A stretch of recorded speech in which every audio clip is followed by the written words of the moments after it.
सो हे WhatsApp ओताको army. So lady डिबोरा के part 10 में तुम्हारा स्वागत है।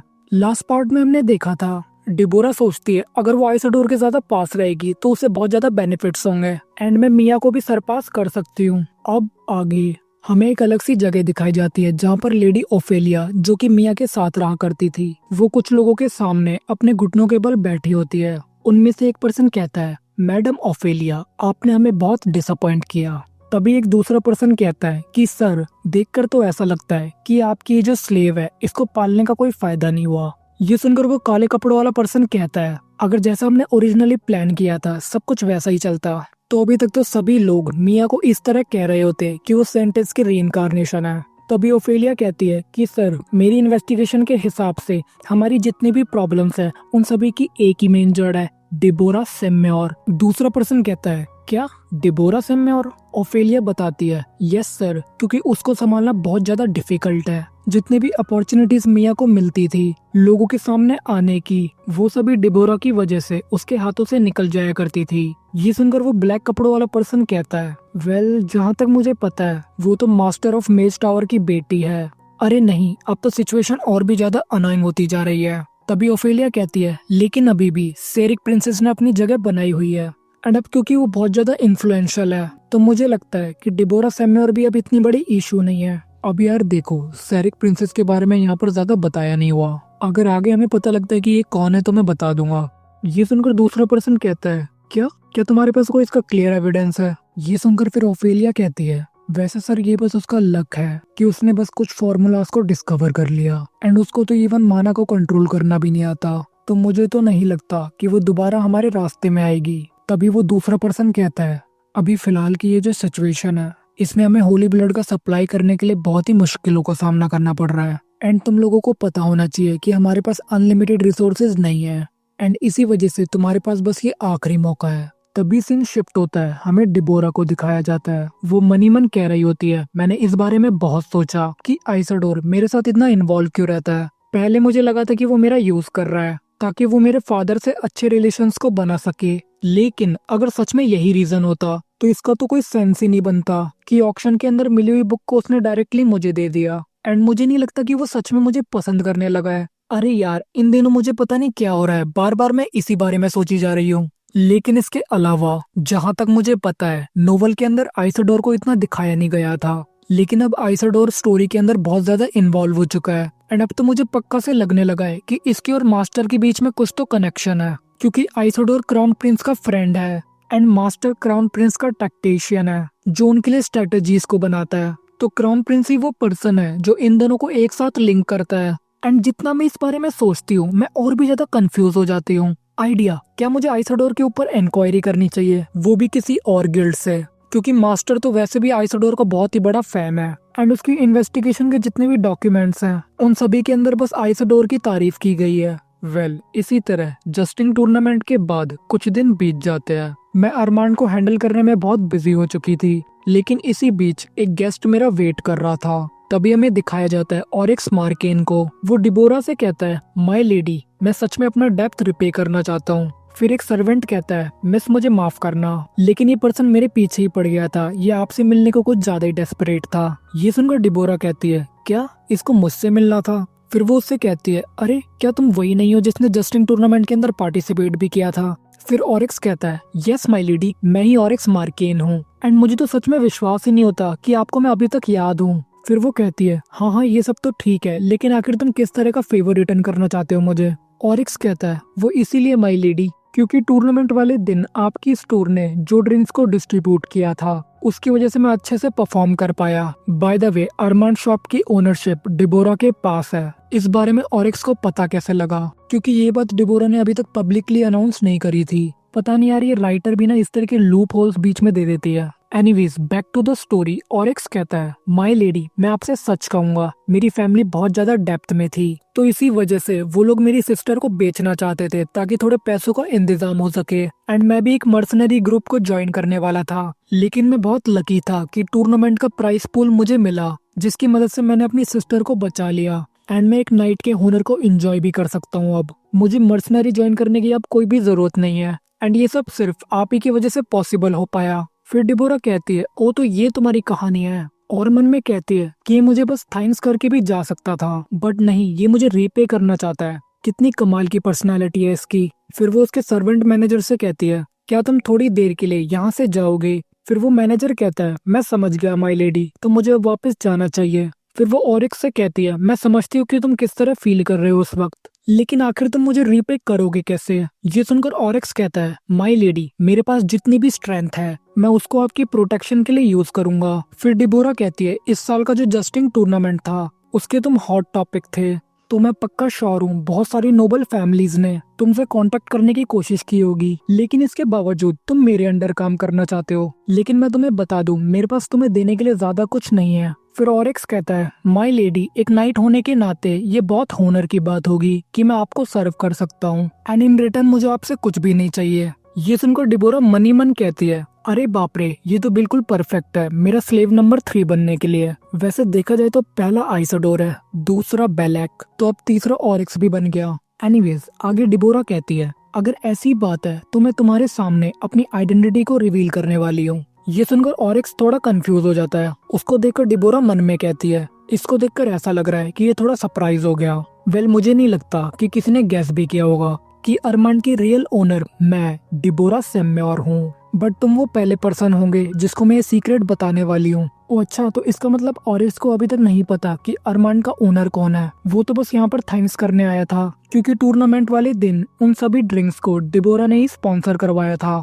फिर वो ऑरिक्स से कहती है, क्या तुम जानते हो कि मैं एक्चुअल में हूँ कौन? ऑरिक्स कहता है, माय लेडी, प्लीज प्लीज मुझे माफ कर दीजिए, क्योंकि कैपिटल के अंदर जो भी अफेयर्स होते हैं उनके बारे में मुझे पता नहीं है। डिबोरा कहती है, लेकिन तुमको देखकर तो ऐसा लग रहा था कि तुम थोड़े सरप्राइज हो गए। वो कहता है, अरे वो तो इसलिए माय लेडी क्योंकि आप बहुत ज्यादा ब्यूटीफुल हैं, मुझे माफ कर दीजिए, मैं बस इसीलिए थोड़ा सरप्राइज हो गया था। डिबोरा कहती है, हाँ क्या सच में यही बात है? अब जो भी हो, पहले मैं खुद को इंट्रोड्यूस कर देती हूँ, मैं डिबोरा सेम्योर हूँ। ये सुनकर ऑरिक्स इतना नीचे झुक जाता है कि उसकी रीढ़ की हड्डी भी कड़क जाती है। वो कहता है, ये मेरी जिंदगी का सबसे बड़ा होनर है कि मैं सेम्योर फैमिली की इतनी कमाल की प्रिंसेस से मिल पाया। ये सुन के डिबोरा कहती है, अरे बस भी करो, अब तुम सीधे खड़े हो सकते हो। एंड ये जान के मैं बहुत ज्यादा खुश हूँ कि जिस ड्रिंक पर मैंने इतना काम किया और रिसर्च करी, इसकी मदद से आप जैसे एक्सीलेंट नाइट्स को भी हेल्प मिल रही है। एंड मैं ये देखकर भी बहुत इम्प्रेस्ड हो चुकी हूँ कि तुम यहाँ तक मुझे ढूंढने आए ताकि तुम मुझे रिपे कर सको, तो आई गेस मुझे तुम्हें ये अपॉर्चुनिटी दे देनी चाहिए।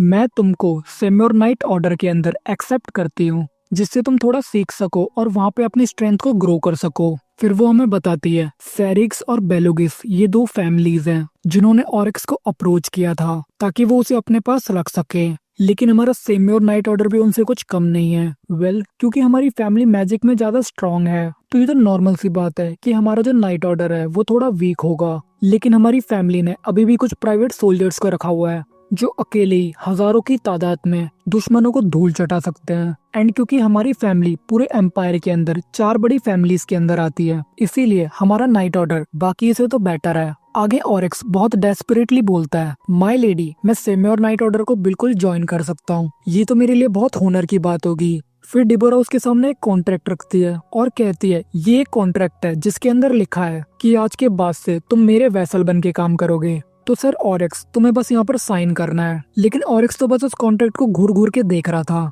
फिर डिबोरा चिल्ला के कहती है, अरे तुम देख क्या रहे हो, इस पे सिग्नेचर करो। वो कहता है, अरे हाँ हाँ माय लेडी, मैं करता हूँ। फिर उसके सिग्नेचर्स को लेने के बाद डिबोरा मन में कहती है, क्या बात है, मैंने तो बस उन ड्रिंक्स को स्पॉन्सर ही किया था ताकि मैं अपने बिजनेस को थोड़ा प्रमोट कर सकूं। लेकिन मेरा लक कितना कमाल का है कि जस्टिंग टूर्नामेंट का जो सेमीफाइनलिस्ट है वो सामने से खुद मुझे अप्रोच कर रहा है। फिर कुछ टाइम बाद अरमांड का नया मेन्यू निकलता है, जिसमें अरमांड ने एक नई इलेक्ट्रोलाइट ड्रिंक को लॉन्च किया है जिसका नाम सुपरेड है, जिसको पीकर लोग अपने स्टेमिना को जल्दी से रिकवर कर सकते हैं। एंड ये बाकी के फंक्शनल बेवरेजेस के अंदर पहला ऐसा प्रोडक्ट होगा जिसको हम एकदम अलग स्ट्रेटेजी से इंट्रोड्यूस करवाएंगे। फिर हमें लुइस और डिबोरा को दिखाया जाता है। लुइस कहता है, माय लेडी, ये तो सच में एक डेविल्स ड्रिंक है। मैं जितना इस काली ड्रिंक को पीने की कोशिश कर रहा हूँ, मुझे ऐसा फील होता है जैसे मेरी बॉडी तैर रही हो। एंड मैं इतना एनर्जेटिक फील करता हूँ कि मैं पहले से दुगना काम खत्म कर देता हूँ। तो मुझे लगता है अगर हमने इस कॉफी को मार्केट में लॉन्च किया तो इससे हमारी बहुत ही अच्छी सेल्स होंगी। ये सुनकर डिबोरा कहती है, हाँ बिल्कुल, तुमने सही कहा,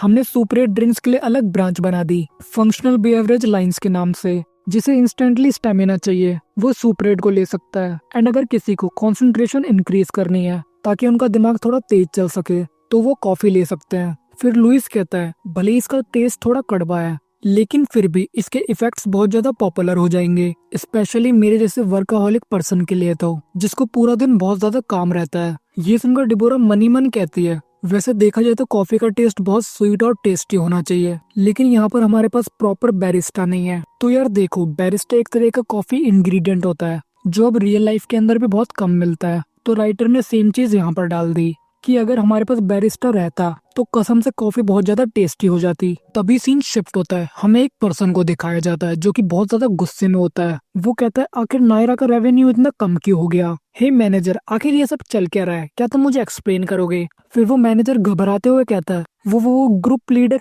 बात कुछ ऐसी है कि इन दिनों डिस्काउंटेड सेट मेन्यूज बहुत ज्यादा पॉपुलर हो रहे हैं, तो इसी वजह से हम लोगों को अपना प्राइस भी डाउन करना पड़ा था ताकि हम कंपटीशन में बने रहें। तो इसी वजह से भले ही हमारी हाई सेल्स क्यों ना हुई हो, लेकिन हमारा नेट प्रॉफिट फिर भी कम है, एंड यहाँ पर हमें फूड क्वालिटी को भी मेंटेन करने में थोड़ी दिक्कत हो रही है। ये सुनकर ग्रुप लीडर गुस्से में कहता है हाँ तो क्या तुम्हें इतना ही कहना है? फिर आगे मैनेजर बताता है असल में यहाँ पर ईस्ट गेट के पास एक नई स्टोर खुली है, तो जब मैंने इस बारे में सुना तो मैं वहाँ पे गया और मैंने देखा कि उस स्टोर पे बहुत ज्यादा भीड़ हो रही थी, एंड वहाँ पर टेक आउट लाइन्स और बैठने वालों के लिए अलग अलग लाइन्स थी, एंड वो लोग किसी सुपरेड नाम की ड्रिंक के बारे में बात कर रहे थे जिसको पीकर ऑरिक्स ने ऑलमोस्ट डायरा को हरा ही दिया था। फिर आगे उन दोनों में से एक कहता है मैंने तो ये भी सुना है कि उसे सेमी और नाइट ऑर्डर के अंदर बहुत ही हाई क्लास ट्रीटमेंट मिल रहा है। दूसरा कहता है हाँ सच में मुझे भी थोड़ा जेलस फील हो रहा है। तो क्या सच में ये इतनी कमाल की ड्रिंक है? वैसे कुछ भी कहो, इसको पीकर थोड़ा एनर्जेटिक तो फील हो रहा है। फिर फाउंटेन के पास कुछ लोग बैठे होते हैं, उनमें से एक कहता है क्या जस्टिन टूर्नामेंट वाले दिन तुमने इसी ड्रिंक को पिया था?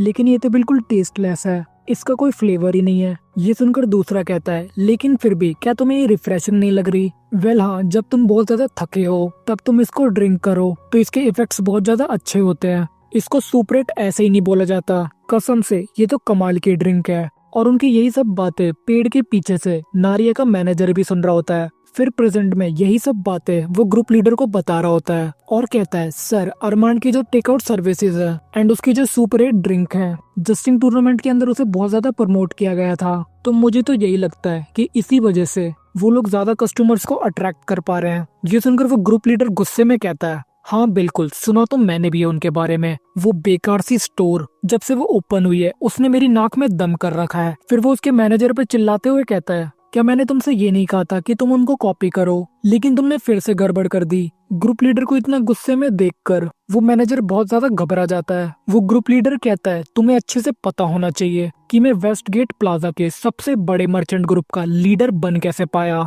मार्केट के अंदर जो कुछ भी मुझे बढ़िया लगता था मैं उसको एग्जैक्टली कॉपी कर लिया करता था। हमने भी मेंबरशिप्स और कूपन बुक्स को इंट्रोड्यूस करा, बिल्कुल जैसे अरमान ने किया था। ये सुनकर मैनेजर कहता है वैसे हमारे कस्टमर्स को मेंबरशिप वाला आइडिया ज्यादा पसंद नहीं आया था। फिर चिल्लाते हुए ग्रुप लीडर कहता है अरे बेवकूफ, आखिर तुम्हें ये सब कॉपी करने के लिए किसने कहा था? अब तुम यहाँ से जाओ और उनकी ड्रिंक रेसिपीज को चुरा के लेके आओ। किसी ऐसे पर्सन को ढूंढो जो कि अरमान्स की किचन में काम करता हो और उससे बात करने की कोशिश करो। उनसे कहना हम तुम्हें बहुत ज्यादा पैसा देंगे, फिर वो पक्का से रेसिपी को लीक कर देंगे। तभी सीन शिफ्ट होता है, हमें मास्टर को दिखाया जाता है। वो डिबोरा से कहता है तो वो लोग अब हम पे नजर रख रहे हैं। वो किसी भी बिजनेस की शुरुआत में उसकी कंपटीशन को खत्म कर देते हैं। तो कुछ इसी तरह ब्रूनो मर्चेंट ग्रुप काम करता है। डिबोरा कहती है तुमने सही कहा, अभी भी वो हमारी रेसिपी को चुराने के बारे में सोच रहे हैं। फिर वो मनी मन कहती है भले ही हमारे सेल्स के नंबर इंक्रीज हो रहे हो लेकिन रिस्क भी बढ़ता जा रहा है। फिर लुइस पूछता है माय लेडी बताओ हेड्स या टेल? वो कहती है अब तुम अचानक से ये क्या कर रहे हो? लुइस कहता है अगर कॉइन हेड्स पे गिरता है तो जो लक है वो हमारी साइड होगा।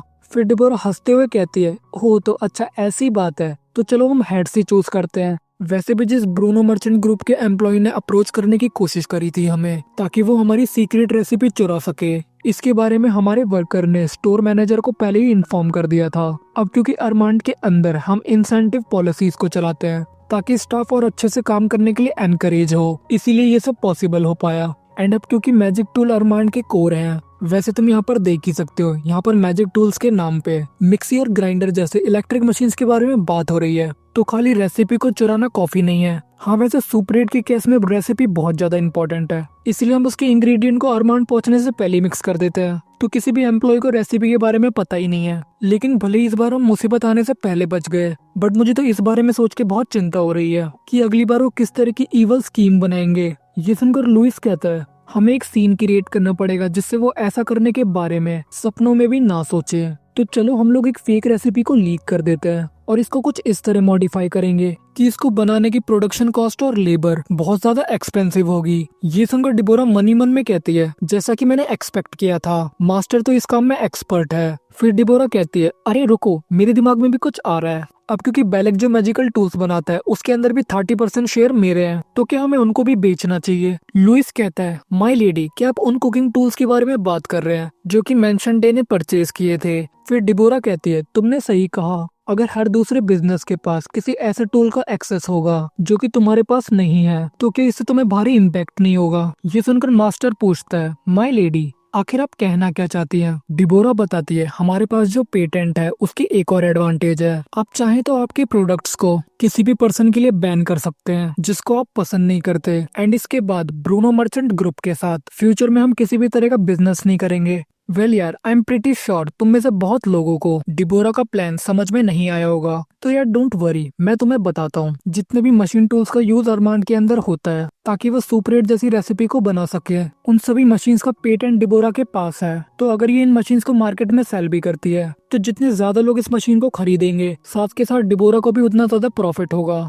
लेकिन अगर ये किसी पर्सन को ब्लैकलिस्ट कर देती है तो वो कुछ भी कर ले इन मशीन्स को नहीं खरीद सकता। तो जो ब्रूनो मर्चेंट ग्रुप है जो नायरा शॉप को भी चलाता है उनको बहुत भारी लॉस होगा। Now back to the story. आगे लुइस कहता है माय लेडी, मुझे अलाउ करें कि मैं उन सभी स्टोर्स की लिस्ट बना सकूं जिनको ब्रूनो मर्चेंट ग्रुप चलाती है। अरे हाँ, वैसे माय लेडी आपके पास इक्वेशंस के भी तो पेटेंट है, तो आप तो वैसे ही उसे कंपटीशन से एलिमिनेट कर देंगी। जिस उनका डिबोरा भी कहती है हाँ वैसे मास्टर आपके पास भी इक्वेशन पेटेंट के लगभग 10% शेयर्स है। लुइस कहता है आपने सही कहा माय लेडी, मैं हमेशा इस बारे में सोचता हूँ कि मैं कितना लकी था कि आपके साथ पार्टनरशिप करते हुए मुझे इसके शेयर्स मिल पाए। फिर डिबोरा मनी मन कहती है अब जब लक के बारे में बात हो रही है तो मैं तो बहुत ही ज्यादा लकी हूँ कि मेरी मास्टर के साथ इतनी अच्छी रिलेशनशिप है। मैं ब्लैंकी गिल्ड की मैन पावर को अच्छे से यूज कर पा रही हूँ। हॉनेस्टली शुरुआत से ही मास्टर ने अरमान को ग्रो करने में बहुत हेल्प करी है मेरी, और क्योंकि जितने भी बड़े और मुश्किल काम होते हैं मास्टर उनको अकेले ही संभाल लेता है, तो मैं शांति से प्लानिंग और आइडियाज पे फोकस कर सकती हूँ। सच में मुझे ऐसा लगता है कि मेरी सक्सेस की जो बस है उसका ड्राइवर मास्टर है।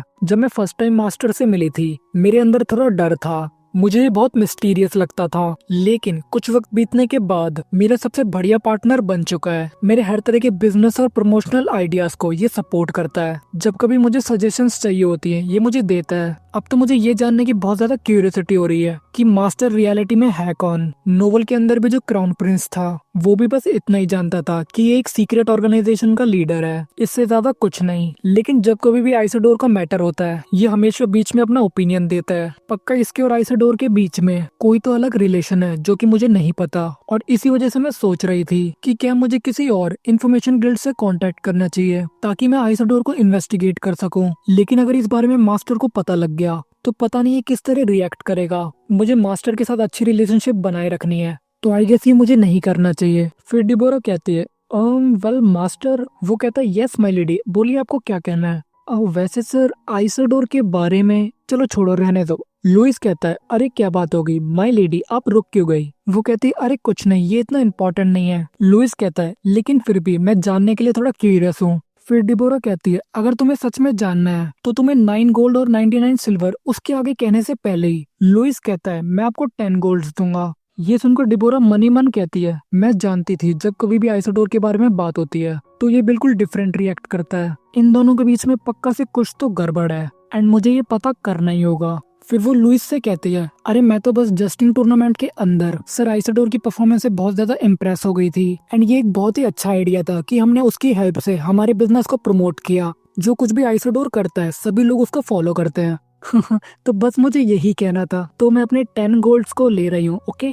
फिर वो लुइस से पूछती है वैसे मास्टर नए मेन्यू की प्रिपरेशंस कैसी चल रही हैं। फिर लुइस डिबोरा को एक पेपर दिखाते हुए कहता है माय लेडी, हमारे एम्प्लॉयज ने कुछ अच्छे आइडियाज दिए हैं। फिर उन आइडियाज को देखकर डिबोरा कहती है आई गेस ये एकदम परफेक्ट टाइम है सीजनल मेन्यू के लिए, क्योंकि जल्दी ऑटम भी आने वाला है। एंड ऑल्सो जब सर्दियाँ चालू हो जाएंगी तो स्मूदीज और कोल्ड ड्रिंक की जो सेल्स है वो बहुत ही कम हो जाएंगी। ये सुनकर लुइस कहता है, आपने सही कहा माय लेडी, हमें इस चीज का ध्यान तो रखना पड़ेगा। एंड आप तो जानती हैं कि सीजनल मेन्यू को बनाना बहुत ही ज्यादा मुश्किल है, लेकिन जो भी हो एक बार ये बन जाता है तो लोग इसके पीछे पागलों की तरफ पड़ जाते हैं। ये सुनकर डिबोरा कहती है, हाँ तुमने सही कहा, क्योंकि लोगों के अंदर सेल आउट होने का डर बन जाता है। तो इसीलिए सीजनल मेन्यू बहुत ही अच्छा आइडिया है, क्योंकि एक लिमिटेड पीरियड के बाद उनकी खरीदारी बंद हो जाएगी तो लोग जल्दी से जल्दी उन प्रोडक्ट्स को खरीदने की कोशिश करेंगे। एंड क्योंकि सीजनल मेन्यू के अंदर लोगों को एक्स्ट्रा स्टैम्प्स मिलते हैं तो कुछ भी करके कस्टमर को ये डील बहुत ज्यादा पसंद आती है और उनको लगता है वो किसी स्पेशल ड्रिंक को परचेज कर रहे हैं।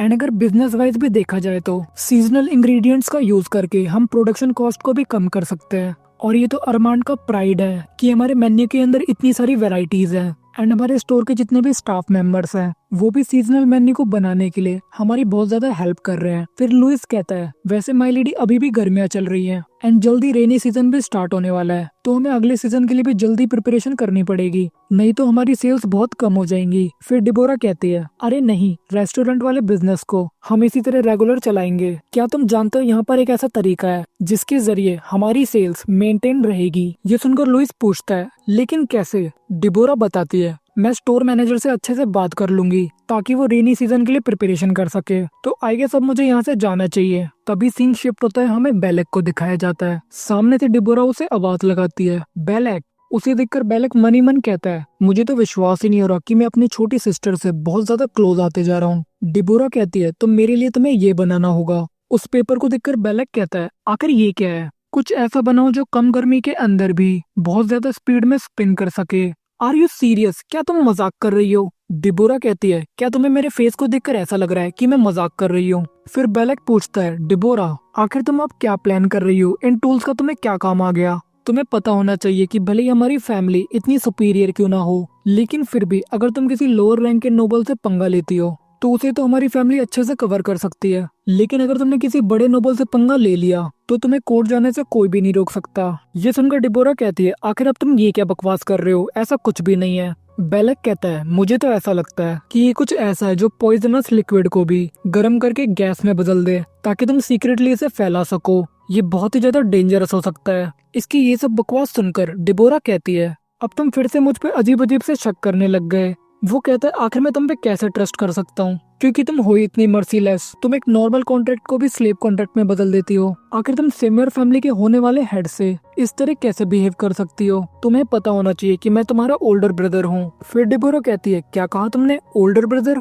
क्या तुम भूल चुके हो? तुमने मुझसे एक शर्त लगाई थी जिसमें तुम हार गए थे, तो उसके बाद से तुम्हें मुझे ओल्डर सिस्टर बुलाना था। ये सुनकर बेलेक कहता है, आखिर तुम कहना क्या चाहती हो? तभी डिबोरा उस रिकॉर्डिंग क्रिस्टल को प्ले कर देती है जिसके अंदर डिबोरा कह रही होती है, तुम तब क्या करोगे जब मैं तुम्हें प्रूफ कर दूंगी कि मैं बिल्कुल भी मजाक नहीं कर रही। इसके बाद बेलेक कहता है, हाँ क्या तुम सच कह रही हो? अगर तुमने ये प्रूफ कर दिया तो आगे से मैं तुम्हें एल्डर सिस्टर बुलाऊंगा। फिर उस रिकॉर्डिंग को सुनाने के बाद डिबोरा कहती है, तो बेलेक अब तो तुम्हें अच्छे से याद आ गया होगा कि तुम मुझे एल्डर सिस्टर बुलाओगे अगर मैंने लाइब्रेरी का सिस्टम अच्छे से अरेंज कर दिया तो। फिर घबराते हुए बेलेक कहता है, मैंने कभी नहीं सोचा था डिबोरा कि तुम ऐसा कुछ रिकॉर्ड भी कर सकती हो। अरे ये तो मैंने बस ऐसे ही गुस्से में बोल दिया था। फिर डिबोरा कहती है, ओए जरा तुम अपने हाथ मुझसे दूर रखो, और वैसे भी माफ करना, लेकिन अगर तुम इस क्रिस्टल को ले भी लेते हो तो मेरे पास ऑलरेडी इसकी बहुत सारी कॉपीज हैं। ये सुनकर बेलेक कहता है, तुम कमीनी, तुम्हारे अंदर सच में बिल्कुल भी मर्सी नहीं है। फिर डिबोरा कहती है,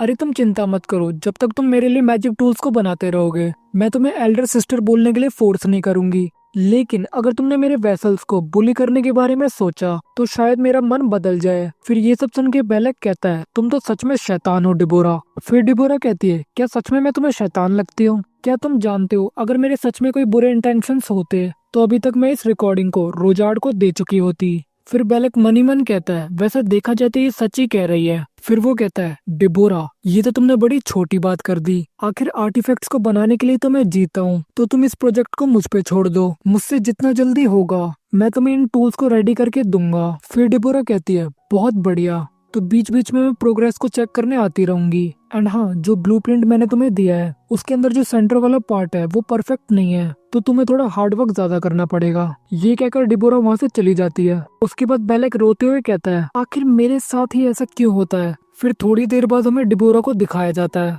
वो कहती है, ओ ये तो बारिश शुरू हो गई, लगता है जल्दी रेनी सीजन भी आने वाला है। आई गेस फादर की तबीयत एकदम ठीक हो। एंड इस वक्त ईस्टर्न रीजन की सिचुएशन में बहुत ही ज्यादा क्रिटिकल है। रोजार्ड बारबेरियंस का जो ट्राइब लीडर है उसको ढूंढने निकल पड़ता है, लेकिन इसी बीच रास्ते में मॉन्स्टर्स की एक बहुत ही बड़ी वेव आ जाती है। एंड नोवेल के हिसाब से वहाँ पर मॉन्स्टर्स इसीलिए अपेयर हुए थे क्योंकि गॉडेस का जो बैरियर है वो अब क्रैक होने लग गया था और जितने भी मैजिकल बीस्ट उस क्रैक में से निकल रहे थे, और इसी रीजन की वजह से जितने भी मॉन्स्टर्स है उन्हें वेस्ट की तरफ आना पड़ा था। तो एट द एंड रोजार्ड उन मॉन्स्टर से फाइट करता है ताकि वो हमारी टेरिटरी को डिफेंड कर सके।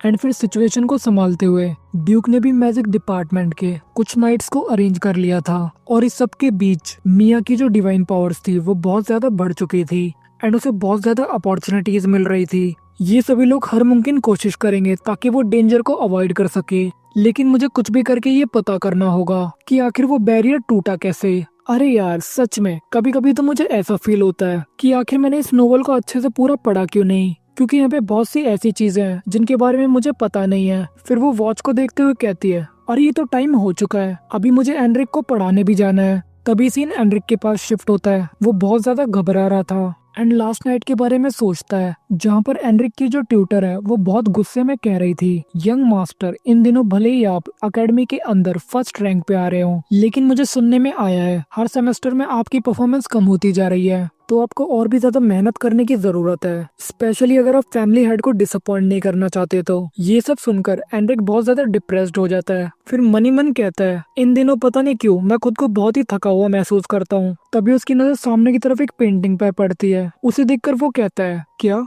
ये तो जहरीला स्नेक है। तभी उसे याद आता है, अरे नहीं मैं तो बहुत ही ज्यादा लेट हो गया, आज तो सिस्टर डिबोरा मुझे पढ़ाने वाली है। तो इसी के साथ ये एपिसोड यहीं पे एंड होता है। अगर तुम्हें ये वीडियो पसंद आई हो तो इसको लाइक जरूर करना। एंड मुझे पता है ये वीडियो बहुत ही ज्यादा छोटी है, लेकिन अगर मैं और लंबी वीडियो बनाने बैठता तो तुम्हें और ज्यादा वेट करना पड़ता। एंड वीडियो इतनी लेट की हुई इसके लिए मैं कोई भी एक्सक्यूज नहीं दूंगा। I really apologize to you guys for being so late. All right then, तो मैं मिलता हूँ next video. Take a little step, a slide to the left, slide to the right, slide to the right. When your pennies to the side, I be in it all night. Got it.